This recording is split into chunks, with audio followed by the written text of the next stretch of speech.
भंते निग्रोध यांनी सम्राट अशोकाला अपमाद वग्गाचा उपदेश केला होता, अपमाद वग्ग. आणि तेव्हा पहिल्यांदा सम्राट अशोकाला बुद्ध धम्माचा परिचय झाला. अशा प्रकारे भंते निग्रोध यांनी अपमाद वग्गाचा उपदेश सम्राट अशोकाला दिला. सम्राट अशोक प्रभावित झाला. त्याला वाटलं की खरंच ह्या मार्गामध्ये सुख आहे, या मार्गामध्ये मानसिक शांती मिळेल.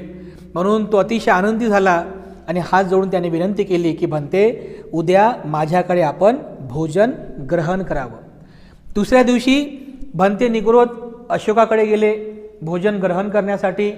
भोजन ग्रहण केलं आणि त्या ठिकाणी त्यांनी परत अशोकाला भगवान बुद्धांनी शिकवलेल्या धम्माचा उपदेश केला. आणि त्याच वेळेला तो अत्यंत प्रभावित झाला आणि तेव्हापासून त्याचं जे मन आहे हे बुद्ध धम्माकडे वळालं.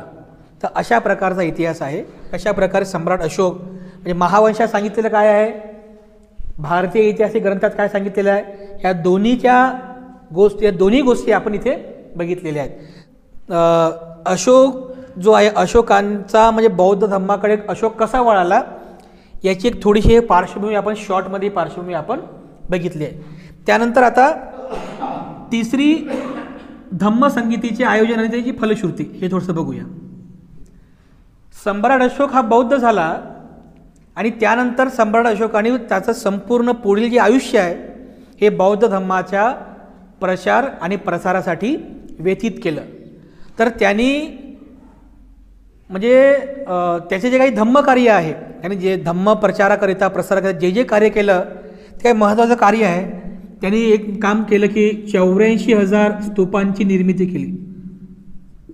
आपल्याला माहीत असेल की भगवान बुद्धांचं महापरिनिर्वाण झालं त्यावेळेस भगवान बुद्धांच्या निर्वाणानंतर भगवान बुद्धांच्या पवित्र धातूंचे 8 विभाग करण्यात आले होते, बरोबर आहे. आणि ज्यांना ज्यांना ह्या पवित्र अस्थी प्राप्त झाल्या त्या सर्वांनी त्यांच्या त्यांच्या राज्यात जाऊन त्या पवित्र अस्थींवरती भव्य दिव्य स्तूपांची निर्मिती केली. अस्थिस्तूप त्याला म्हणतात. सम्राट अशोकाने बौद्ध धम्माचा स्वीकार केल्यानंतर त्याने जे जे धम्मकार्य केलं त्यापैकी एक धम्मकार्य आहे की हे जे 8 अस्थिस्तूप होते या 8 अस्थिस्तूपांपैकी 7 स्तूपांचं त्याने परत उत्खनन केलं. त्या 7 स्तूपातील त्या अस्थी परत जमा केल्या. अत्यंत श्रद्धापूर्वक त्या सगळ्या अस्थी तो पाटलीपुत्रेला घेऊन आला, त्याची पूजा केली आणि त्या बुद्धांच्या अस्थींचे त्याने छोटे छोटे छोटे छोटे असे समान 84,000 भाग केले. छोटे छोटे 84,000 भाग केले आणि संपूर्ण जम्बूद्वीपामध्ये भगवान बुद्धांच्या अस्थींवरती 84,000 स्तूपांची निर्मिती केली. जम्बूद्वीप आपलं अफगाणिस्तान, पाकिस्तान, संपूर्ण भारत, इकडचा जो नेपाळचा जो भाग आहे ह्या संपूर्ण पट्ट्याला, या प्रदेशाला जम्बूद्वीप म्हणायचे. ह्या संपूर्ण जम्बूद्वीपावर सम्राट अशोकाचं एक छत्री राज्य होतं. म्हणजे एक छत्री म्हणजे दुसरा कोणताच राजा त्याला विरोध करत नव्हता. एक छत्री राज्य होतं आणि म्हणून ज्या ज्या प्रदेशामध्ये या जम्बूद्वीपामध्ये त्याचं राज्य होतं संपूर्ण जम्बूद्वीपामध्ये 84,000 स्तूपांची निर्मिती सम्राट अशोकाने केली. त्यानंतर विहारांची निर्मिती केली. विहार म्हणजे भिक्षूंचे राहण्याचे निवासस्थान, रेसिडेन्स, जसं आपलं हे विहार आहे. विहारांची निर्मिती केली आणि या विहाराच्या निर्मितीमध्येच त्याने कुठं पाटलीपुत्र म्हणजे पटना त्याच्या राजधानीच्या ठिकाणी एक विहार बांधलं होतं, भव्य दिव्य विहार, ज्या ठिकाणी 10,000 भिक्षू राहत होते. 10,000 भिक्षू. तुम्ही विचार करा की ज्या विहारात 10,000 भिक्षू राहतात ते विहार किती मोठं असेल, ते विहार किती मोठं असेल. तर त्याच विहाराला अशोकाराम विहार असं म्हणतात. विहारांची निर्मिती केली. त्यानंतर आणखी त्याचं धम्मकार्य आहे. पुत्र महेंद्र आणि कन्या पुत्री संघमित्रा यांना सुद्धा भिक्खू संघाला दान दिलं. त्याने एवढं सारं धम्मकार्य केलं. हे सर्व धम्मकार्य केल्यानंतर मोग्गलीपुत्र तिसरा भंतेजींकडे तो गेला. त्यांना हात जोडतो आणि म्हणतो की भंते, मी धम्माचा दायाद झालो का? तर भंते मोग्गलीपुत्र तिस्स म्हणतात की राजा, तुम्ही धम्माचे दायाद झाले नाही. जोपर्यंत तुम्ही स्वतःचा पुत्र भिक्खू संघाला दान देत नाही, त्याला प्रवज्जित करत नाही, तोपर्यंत तुम्ही धम्माचे दायाद होणार नाही. तुम्ही फक्त धम्माचे प्रत्यय दायक झालेले, प्रत्यय दायक म्हणजे शिवराचं दान दिलं, भोजन दान दिलं, औषधीचं दान दिलं, हे विहार बनवले, काय झाले, फक्त प्रत्यय दायक झाले तुम्ही. प्रत्यय 4 प्रकारचे प्रत्यय असतात ना आपले, शिवर, भोजन, औषधी आणि विहार. तुम्ही फक्त प्रत्ययदायक झालेले आहात, धम्म दायाद झालेले नाही. जर तुम्हाला धम्म दायाद व्हायचा असेल तर तुम्हाला तुमचा पुत्र भिक्खू संघाला दान द्यावं लागेल. आणि अशा प्रकारे विचारला की मी धम्माचा दायाद झालो का. आणि त्यानंतर भंते मोग्गलीपुत्र तिस्स यांनी सांगितल्याप्रमाणे ते लगेच आपल्या पुत्राला विचारतो, सम्राट अशोक पुत्रांना विचारतो की महेंद्रा, भिक्खू संघामध्ये प्रवजित व्हायचं का. तर महेंद्रसुद्धा एकदम त्यांना त्याच वेळेला होकार देतो. त्यावेळेला महेंद्र यांची प्रवज्जा होते. माझा भाऊ हा भिक्षू झाला, प्रवचित झाला, तर बहीण जी असते संघमित्रा ती सुद्धा आनंदी होते, ती सुद्धा भिक्खुणी संघामध्ये प्रवजित होते. म्हणजे अशा प्रकारे अशोकाचा पुत्र महेंद्र हा प्रवजित होतो. मोग्गलीपुत्र तिस्स म्हणजे स्वतः मोग्गलीपुत्र तिस्स महेंद्राला प्रवज्जा देतात, दीक्षा देतात.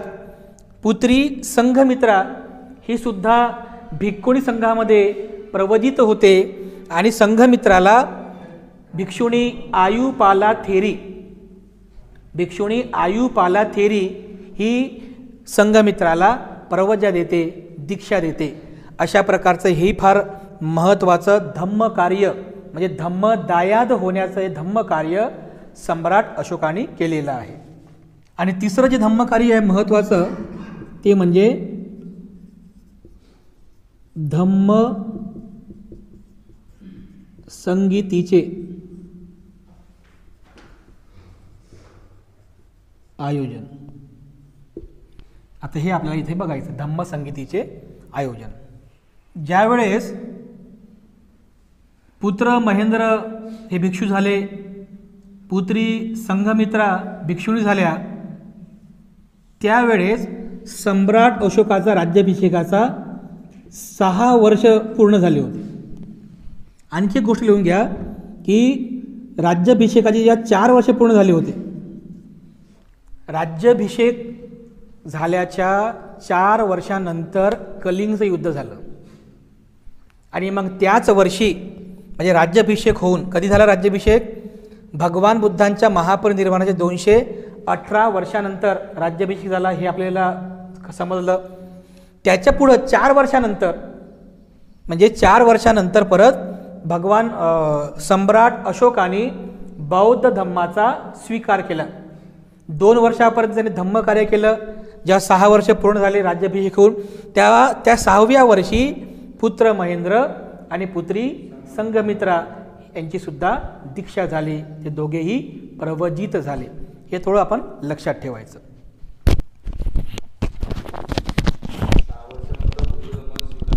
नाही नाही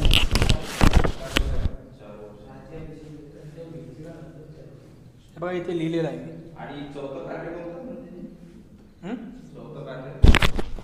धम्मसंगीताचे आयोजन, तिसरे धम्मसंगीत, तर तेच आपल्याला बघायचं ना. हे समजलं ना. कोणीतरी विचारलं ना कलिंगचं युद्ध कधी झालं ते तारीख माहीत नाही, परंतु राज्याभिषेक जेव्हा झाला तर राज्याभिषेक झाल्याच्या 4थ्या वर्षी कलिंगचं युद्ध झालं आणि त्याच वर्षी सम्राट अशोकाने बौद्ध धम्माचा स्वीकार केला. ठीक आहे. म्हणजे ज्या वेळेस सम्राट अशोक बौद्ध झाला त्यावेळेला त्याला राज्याभिषेक होऊन 4 वर्ष पूर्ण झाली होती. 2 वर्षांपर्यंत त्याने धम्मकार्य केलं. हे सर्व धम्मकार्य त्याने केलं म्हणजे 6 वर्ष होऊन गेली होती. आणि त्या 6व्या वर्षी महेंद्र आणि संघमित्रा यांची प्रवज्जा झालेली आहे. हे असं थोडंसं ह्या कालानुक्रम लक्षात ठेवण्यासाठी ह्या गोष्टी इतिहासामध्ये फार आवश्यक आहेत, ते तुम्ही लक्षात ठेवायला पाहिजे. त्यानंतर ही जी तिसरं धम्मकार्य आहे, धम्मसंगीतीचे आयोजन. आपण हे बघितलं की सम्राट अशोकाने हे सर्व धम्मकार्य केलं. भिक्षूंना राहण्यासाठी विहारांची निर्मिती केली, त्यांच्या सर्व प्रकारच्या प्रत्ययांची व्यवस्था केली. पुत्र महेंद्र आणि संघमित्रा, पुत्री संघमित्रा यांना भिक्षुण संघाला दान दिलं, ते सुद्धा प्रवचित झाले. सम्राट अशोक धम्माचा दायाद झाला. हे सर्व धम्मकार्य ते त्याच्याकडून झालं. यासोबत त्या सर्व ऐतिहासिक घटना घडत असताना एक घटना अशी होती की ज्यामुळे सम्राट अशोकाला तिसऱ्या धम्मसंगीतीचं आयोजन म्हणजे धम्मसंगीतीचे आयोजन करण्याचं आवश्यकता पडली, गरज पडली. आपण दुसऱ्या धम्मसंगीतीमध्ये एक गोष्ट बघितली, फलश्रुती बघितली की दुसऱ्या धम्मसंगीतीमध्ये भिक्खू संघामध्ये 2 गटांची म्हणजे भिक्खू संघ हा 2 गटांमध्ये विभागला गेला होता. कोणता गट? पहिला गट होता स्थविरवाद, जो बुद्धाच्या मूळ शिकवणुकीला मानत होता.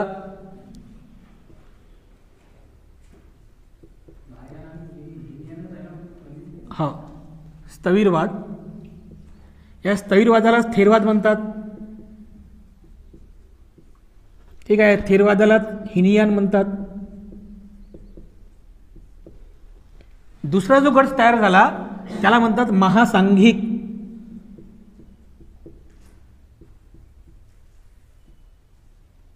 या महासांघिकलाच महायान म्हणतात. त्यालाच सुधारणावादी म्हणतात.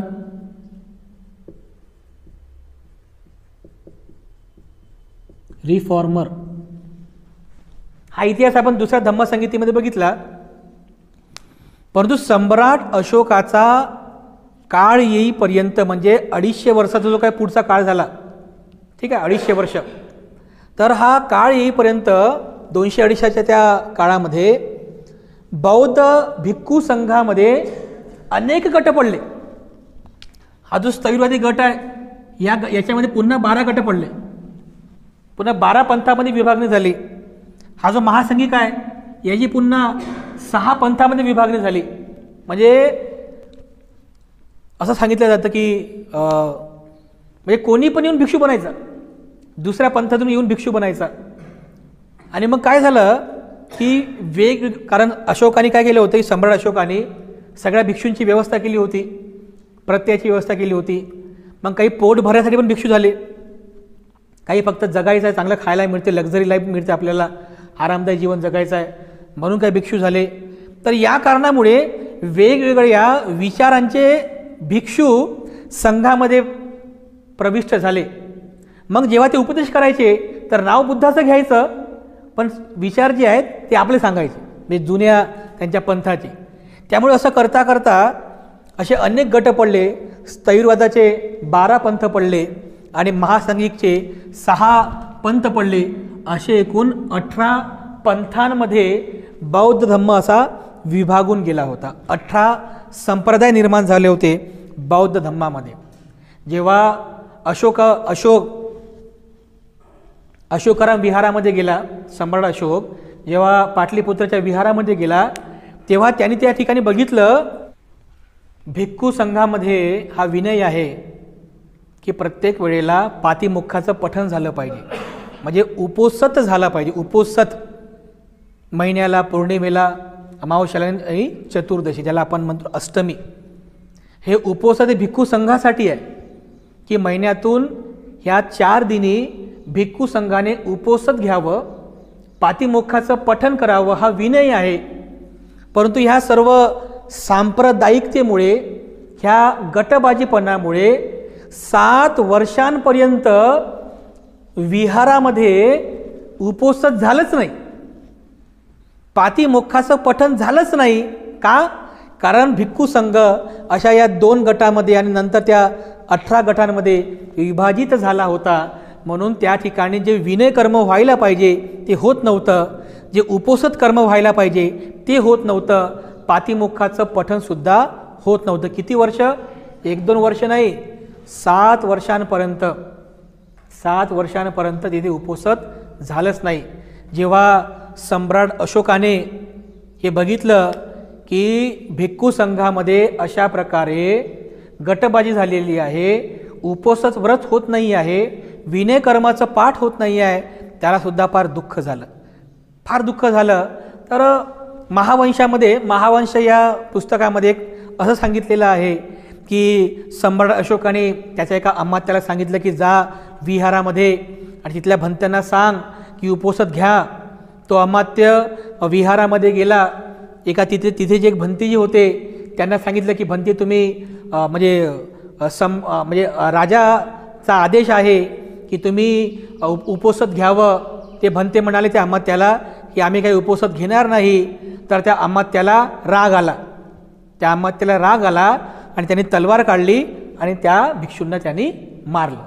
अशा प्रकारचं या महावंश ग्रंथामध्ये सांगितलेलं आहे. जेव्हा हे अशोकाला समजलं की अमात्याने रागाच्या भरात तलवारीने भिक्षूंची कत्तल केली, तर त्याला असं वाटलं की हे पापकर्म माझ्यामुळेच झालेलं आहे, हे पापकर्म माझ्यामुळेच झालेलं आहे. त्यामुळे या अकुशल कर्मातून मला सुटता येईल का, याकरिता कोणीतरी असे मोठे भिक्षू आहेत का की ते मला या संदर्भामध्ये उपदेश करतील. तर मग हे जे मोग्गलीपुत्र तिस्स होते, भंते मोग्गलीपुत्र तिस्स हे त्यावेळेत सर्वात सिनियर भंते जे होते. परंतु भिक्खू संघामध्ये हे अशा प्रकारची सांप्रदायिकता निर्माण झाल्यामुळे, भिक्खूंमध्ये एकमेकांप्रती ईर्ष्या निर्माण झाल्यामुळे आणि उपोषण होत नाही आहे, या सगळ्या गोष्टींमुळे नाराज होऊन भंते मोग्गलीपुत्र तिस्स हे म्हणजे पाटलीपुत्र सोडून अहोगांग पर्वतवरती विहार करायला निघून गेले होते. कारण ते नाराज झाले होते ना. कारण इथं हे जे काही सांप्रदायिकता निर्माण झाली, उपोषण होत नव्हतं, विनयकर्म होत नव्हते, नाराज झाले आणि ते पाटलीपुत्र त्यांनी सोडली. पाटलीपुत्रहून ते पाटलीपुत्रहून ते अहोगांग पर्वतवरती विहार करायला निघून गेले. मग अशोकांना वाटलं की हे जे काही सांप्रदायिकता निर्माण झालेली आहे याचा कुठेतरी निर्णय झाला पाहिजे, हे सगळं काही व्यवस्थित झालं पाहिजे. या उद्देशाने त्यांनी काही अमात्य आणि काही भिक्षूंना अहोगांग पर्वतवरती पाठवलं की बा मोग्गलीपुत्र तिस्स यांना सांगा, यांना घेऊन या. तेव्हा ते अमात्य आणि काही भिक्षू अहोगांग पर्वतला गेले. तिथे मोग्गलीपुत्र तिस्स यांना सांगितलं की राजाचा आदेश आहे की आपण परत पाटलीपुत्रामध्ये यावं. मोग्गली तिस्स म्हणाले की मी येत नाही. ते परत आले. परत काही आणखीन अमात्य आणि भिक्षूंसोबत परत ते अहोगांग पर्वतला गेले. तिथे गेल्यानंतर त्यांनी परत विनंती केली की आपल्याला पाटलीपुत्रमध्ये यावं अशी विनंती आहे. तरीसुद्धा मोग्गलीपुत्र तिस्स आले नाही. पण शेवटी सम्राट अशोकाने काही महत्त्वपूर्ण अशा सिनियर भिक्खूंना आणि अमात्यांना परत पाठवलं अहोगांग पर्वतवर. त्यांना हे सांगितलं की मोग्गलीपुत्र तिस्स भंतेजींना तुम्ही विनंती करा की भंते, धम्म संकटामध्ये आहे, विनय संकटामध्ये आहे, धम्माचं आणि विनयाचं रक्षण करण्यासाठी तुम्ही पाटलीपुत्राला यावं. तेव्हा हे सगळेजण अहोगांग पर्वतला गेले आणि भंते मोग्गलीपुत्र तिस्स यांना म्हटले की भंते, धम्म संकटामध्ये आहे, विनय संकटामध्ये आहे, अधम्म वर येत आहे, अविनय वर येत आहे. धम्म आणि विनयाचं रक्षण करण्यासाठी तुम्ही पाटलीपुत्राला यावं. असं म्हटल्यानंतर धम्माचं रक्षण करण्यासाठी, विनयाचं रक्षण करण्यासाठी भंते मोग्गलीपुत्र तिस्स नंतर पाटलीपुत्राला अशोकाराम विहारामध्ये आले. तेव्हा अहोगांग पर्वतहून भंते मोग्गलीपुत्र तिस्स पाटलीपुत्राच्या अशोकाराम विहारामध्ये आले आणि त्यांच्याच मार्गदर्शनामध्ये स्वतः सम्राट अशोकाने पुढील 7 दिवसांपर्यंत बुद्ध धम्माचं अध्ययन केलं. कारण तो सुद्धा संभ्रमित झाला होता या 18 पंथांमुळे की कोणत्या पंथाचे विचार हे मूळ आहेत, कोणत्या पंथाचे विचार हे शुद्ध स्वरूपामध्ये आहे. कारण हे 18 पंथातील सगळेचे सगळेजण आपापल्या पद्धतीचे विचार सांगायचे. म्हणून मूळ बुद्ध धम्म कोणता आहे, मूळ बुद्धाचं तत्वज्ञान कोणतं आहे हे समजून घेण्यासाठी स्वतः सम्राट अशोकाने म्हणते मोग्गलीपुत्र तिस्स यांच्याकडून अध्ययन केलं बौद्ध धर्माचं 7 दिवसांपर्यंत. आणि मग त्यांनी विचारलं की म्हणते बुद्धाचं मूळ वाद काय आहे, बुद्धाचा मूळ वाद काय आहे. सम्राट अशोकाने 7 दिवसांपर्यंत बुद्ध धम्माचं अध्ययन केलं, कारण तो संभ्रमित होता.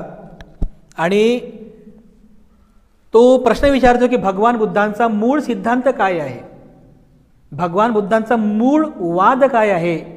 तेव्हा म्हणते मोग्गलीपुत्र तिस्स सम्राट अशोकाला सांगतात विभाज्यवाद हा भगवान बुद्धांचा मूळ वाद आहे. विभाज्यवाद म्हणजे एखाद्या तत्वाला वेगवेगळं विभाजित करून त्याला विभाजित करायचं, विभाजित करून त्यामध्ये सत्य काय आणि असत्य काय हे परीक्षण करायचं आणि त्याला मग स्वीकार करायचं. या मूळ वादालाच विभाज्यवाद असं म्हणतात. आणि अशा पद्धतीने विभाज्यवाद मानणाऱ्या भिक्खूंना ओळखण्यासाठी पाटलीपुत्रमध्ये असणाऱ्या सर्व भिक्खूंना त्यांनी अशोकाराम विहारामध्ये बोलवलं. कशासाठी? बुद्धाचा जो मूळ सिद्धांत आहे, मूळ वाद आहे विभाज्यवाद, विभाज्यवाद मानणारे किती भिक्षू आहेत, कोण कोण आहेत हे तपासण्यासाठी त्याने पाटलीपुत्रमध्ये असणाऱ्या सर्व भिक्खूंना अशोकाराम विहारामध्ये बोलवलं. त्यांनी स्वतः त्यांची परीक्षा घेतली. प्रत्येकाला विचारलं की सांगा भगवान बुद्धांचा वाद कोणता आहे. मग ते प्रत्येकजण ज्याला भगवान बुद्धाचा मूळ सिद्धांत माहीत नाही ते त्यांच्या मनासारखं सांगायचं. कोणी म्हणायचं अक्रियवाद बुद्धाचा मूळ सिद्धांत आहे, चलो निघलो. कोणी म्हणायचं आत्मावाद मूळ सिद्धांत आहे, चला निघा. म्हणजे ज्याने ज्याने विभाज्यवाद सोडून दुसराच कोणता तरी वाद सांगितला त्या सर्वांना सम्राट अशोकाने बाहेर काढलं. आणि ज्यांनी ज्यांनी भगवान बुद्धांचा मूळ सिद्धांत विभाज्यवाद सांगितला अशा सर्व भिक्षूंना त्यांनी विहारामध्ये त्या ठिकाणी ठेवलं. अशा भिक्षूंची संख्या होती 1000. आणि ज्यांनी विभाज्यवाद न सांगता दुसरं काहीतरी चुकीचं सांगितलं अशा सर्व भिक्खूंना सम्राट अशोकाने विहाराच्या बाहेर काढलं. अशा भिक्षूंची संख्या होती एकूण 10,000. जेव्हा अशोकाने बघितलं की एवढ्या मोठ्या संख्येने ते चुकीचे विचार सांगणारे, चुकीचा वाद सांगणारे 10,000 भिक्षू होते, सम्राट अशोकाला आश्चर्य वाटलं. बघा एवढ्या संख्येने त्यावेळेस अशोकाच्या काळामध्ये ह्या पंथभेदामुळे, ह्या सांप्रदायिकतेमुळे एवढा मोठा वाद झाला होता. तर त्या आहे. आणि काही पुस्तकांमध्ये 60,000 पण सांगितलेले आहेत. 60,000. कारण इतिहास जो आहे ना, हा इतिहास एकाच पुस्तकावरती डिपेंड नसतो. 4-5 पुस्तकामध्ये काय दिलेलं आहे हे सगळं वाचावं लागते. तर आपण हे जे सगळं पाहत आहोत हे कशामुळे पाहत आहोत? महावंश या ग्रंथाचा आधार घेऊन आपण हा इतिहास पाहत आहोत. पण सोबत जे काही भारतीय ऐतिहासिक ग्रंथ आहेत त्या ग्रंथाचा पण आधार घेऊन आपण या पाठचा आपण अभ्यास करीत आहोत. तर महावंश ग्रंथामध्ये सांगितलेलं आहे की ज्या भिक्षूंना सम्राट अशोकाने बाहेर काढलं अशा भिक्षूंची संख्या 1000 होती. काही ऐतिहासिक ग्रंथामध्ये 60,000 असा पण उल्लेख आहे. अशा प्रकारे हे 10,000 भिक्षू आहेत. या भिक्षूंना, या सर्व भिक्षूंचे चिवर काढलं. या सर्व भिक्षूंचे चिवर काढण्यात आले. त्या सर्वांना पांढरे वस्त्र परिधान करण्यात आले आणि या सर्वांची हकालपट्टी केली. इन सबको निकाल दिया. आणि हे सगळे 10,000 भिक्षू पाटलीपुत्र सोडून कुठे निघून गेले? नालंदाला गेले. आणि तेव्हापासून हे जे नालंदा आहे हे नालंदा यांचा गड बनला. कोणाचा? महासांगिकांचा. 10,000 भिक्षूंना ज्यांची हकालपट्टी केली, चिवर काढलं, त्यांना सफेद वस्त्र परिधान करून दिलं, त्यांची हकालपट्टी केली. ते सगळे 10,000 भिक्षू पाटलीपुत्रहून सरळ नालंदाला गेले आणि तेव्हापासून नालंदा त्या भिक्षूंचा गड बनला, किल्ला, म्हणजे त्यांचं ते मुख्य केंद्र बनलं. महासांघिक भिक्षूंचा, सर्वास्तिवादी भिक्षूंचा तो ते मुख्य गड झाला, मुख्य केंद्र झालं. आणि बाकी जी काही भिक्षू तिथं होते 1000 विभाज्यवादी विचारसरणीचे, ह्या 1000 भिक्षूंच्या उपस्थितीमध्ये, या 1000 भिक्षूंच्या उपस्थितीमध्ये तिसरी धम्मसंगीती उपस्थिती, हे जे 1000 भिक्षू होते विभाज्यवादी विचारसरणीचे, मूळ सिद्धांताचे, यांच्या उपस्थितीमध्ये ही तिसरी धम्मसंगीती संपन्न झाली. आणि या धम्मसंगीतीमध्ये, या 1000 भिक्षूंच्या उपस्थितीमध्ये अध्यक्ष कोण होते? भंते मोग्गलीपुत्त तिस्स. तर भंते मोग्गलीपुत्त तिस्स यांनी या, म्हणजे हे 18 पंथ आहेत ना, 18, हे 18 पंथ आहेत. तर या 18 पैकी 17 पंथाचे खंडन केले.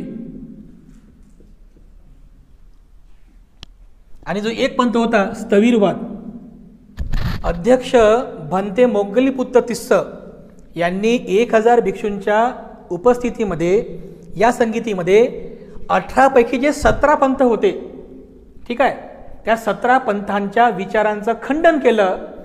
आणि जो मूळ पंथ होता फंडामेंटलिस्ट, मूळ पंथ, मूळ तत्ववादी स्थविरवाद, त्या स्थविरवादाला भगवान बुद्धांच्या मूळ शिकवणुकीचं मानण्यात आलं, त्याला मुख्य मानण्यात आलं. कोणाला? स्थविरवादांना. याचं खंडन केलं. आणि त्यावेळेला यांनी कथावत्थू या ग्रंथाची निर्मिती केली. 18 पैकी 17 पंथांचं खंडन करण्यात आलं. आणि जो मूळ पंथ आहे, पंथ म्हणता नाही, जो मूळ बुद्ध धम्माचा बुद्धांचा संघ होता स्थविरवादी, मूळ तत्ववादी, स्थविरवादाला मुख्य मानण्यात आलं. आणि या सर्व गोष्टी, म्हणजे या खंडन करणे, स्थैर्यवादाचं प्रकाशन करणे, या सर्व बाबींचं स्पष्टीकरण करणारा कथावत्थू नावाचा ग्रंथ कोणी लिहिला? भंते मोग्गलीपुत्त तिस्स यांनी कथावत्थू नावाचा ग्रंथ लिहिला. या ग्रंथाची विषयवस्तू काय आहे? 17 पंथाचे खंडन आणि स्थविरवादाला मुख्य मानणे, या विषयाला अनुसरून कथावत्थू हा ग्रंथ लिहिण्यात आला. आणि कथावत्थू ग्रंथ अभिधम्म पिटकातल्या 7 ग्रंथांपैकी 5वा ग्रंथ आहे. ठीक आहे, अभिधम्मातील जो 5वा ग्रंथ आहे कोणता? कथावत्थू. हा ग्रंथ कोणी लिहिला? भंते मोग्गलीपुत्त तिस्स. हा एक भाग महत्त्वाचा आहे. तिसऱ्या धम्मसंगीतेचं आपण सगळं बघितलं ना. त्यानंतर आणखी एक धम्म कार्य आहे की विदेशामध्ये धम्म प्रचार केला. या धम्मसंगीतीचं पार्श्वभूमी सांगायची होती म्हणून हा मुद्दा मी थोडासा उशिरा लिहिला. विदेशामध्ये धम्मप्रचार झाला, म्हणजे जम्बूद्वीपाच्या बाहेर पहिल्यांदा बुद्ध धम्माचा प्रचार झाला. याकरिता सम्राट अशोकांनी भिक्षूंच्या समित्या स्थापन केल्या होत्या. म्हणजे ही समिती, हा गट ह्या देशात जाईल, हा गट त्या देशात जाईल, अशा पद्धतीने 9 समित्यांची स्थापना झाली. आणि या 9 समितीतील जे काही भिक्षू होते ते वेगवेगळ्या देशामध्ये जाऊन त्यांनी त्या देशामध्ये बुद्ध धम्माचा प्रसार केला. हे सुद्धा एक महत्त्वाचं धम्म कार्य सम्राट अशोकांनी केलेलं आहे. आता हे सर्व झाल्यानंतर याची फलश्रुती काय झाली?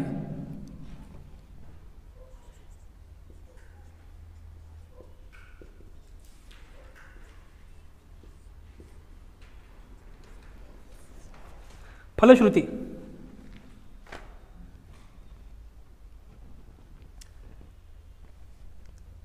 काय? फलश्रुति तुम्हें जर अभ्यास कर क्या लगता है आपको, क्या फलश्रुति हुई, इसमें से क्या आउटपुट निकला? तो असा मी काय म्हणलं होतं, उद्देश काय आहे या संगीतीचा? उद्देश काय आहे? स्थविरवादाची पुनर्बांधणी करणे, स्थापना करणे परत. कारण ते 18 पंथ तयार झाले होते ना. हा सगळा इतिहास बघितला आपण, त्याच्यातून एक फलश्रुती आपल्याला दिसतं की स्थविरवादाला मुख्य मानण्यात आलं, म्हणजे त्याची पुनर्बांधणी झाली, पुनर्स्थापना झाली. बाकी 17 पंथाचं खंडन झालं. आणि जो मूळ पंथ म्हणजे मूळ जो मूळ तत्व जे होतं, मूळ तत्ववादी भिक्षूंचा, स्थविरवाद्यांची पुनर्बांधणी, हे सुद्धा एक आउटपुट आहे. म्हणजे सम्राट अशोकाच्या काळामध्ये बौद्ध धम्म हा जम्बूद्वीपाच्या बाहेर प्रसारित झाला पहिल्यांदा. कथावस्तू ग्रंथाची निर्मिती झाली, हे सुद्धा एक आउटपुट आहे. कथावस्तू या ग्रंथाची रचना कोणी केली? बनते मोग्गलीपुत्त तिस्स. अशा प्रकारे हे 3 आउटपुट आपण या ठिकाणी बघितलं. बौद्ध धम्माचा प्रसार विदेशामध्ये करण्यासाठी या 9 समित्यांची स्थापना सम्राट अशोकाने केली होती. मी सांगतो, सर्वांनी व्यवस्थित लिहून घ्या. पहिला आहे मध्यंतिक महाथेरो, यांना काश्मीर आणि गांधार प्रदेशामध्ये धम्म प्रसाराकरिता पाठवलं गेलं. दुसरे आहे महादेव, यांना नर्मदाचा जो काही दक्षिण भाग आहे, नर्मदाचा दक्षिण भाग म्हणजे खानदेश, जळगाव खानदेश, तर महादेव जे होते यांना या भागामध्ये धम्म प्रसाराकरिता पाठवण्यात आलं. तिसरं रक्षित थेर, यांना जो काही कन्नडचा भाग आहे, कर्नाटककडला कन्नड उत्तरी जो भाग आहे त्या भागामध्ये धम्म प्रसाराकरिता पाठवलं. चौथा आहे धर्मरक्षित, यांना सुरत, गुजरात किंवा जो मुंबईचा जो प्रदेश आहे त्या भागामध्ये पाठवण्यात आलं. महाधर्मरक्षित यांना महाराष्ट्रामध्ये, म्हणजे ह्या महाराष्ट्रामध्ये धम्म प्रसाराकरिता पाठवण्यात आलं. महारक्षित यांना यवन देश, म्हणजे बॅक्टेरिया जो आहे, प्राचीन बॅक्टेरिया यवन देश, इथे पाठवण्यात आलं.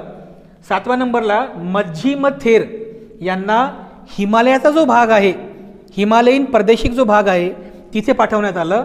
8व्या नंबरला आहे सोन आणि उत्तर, यांना सुवर्णभूमीला पाठवण्यात आलं. सुवर्णभूमी म्हणजे थायलंड आणि म्यानमार. त्यानंतर 9वे आहेत महेंद्र. हे तर आपल्या सर्वांनाच माहिती आहे की दीक्षा घेतल्यानंतर भंते महेंद्र हे धम्म प्रसाराकरिता कुठे गेले होते? श्रीलंकेला गेले होते. तर महेंद्र यांना श्रीलंका या देशामध्ये पाठवण्यात आलं होतं.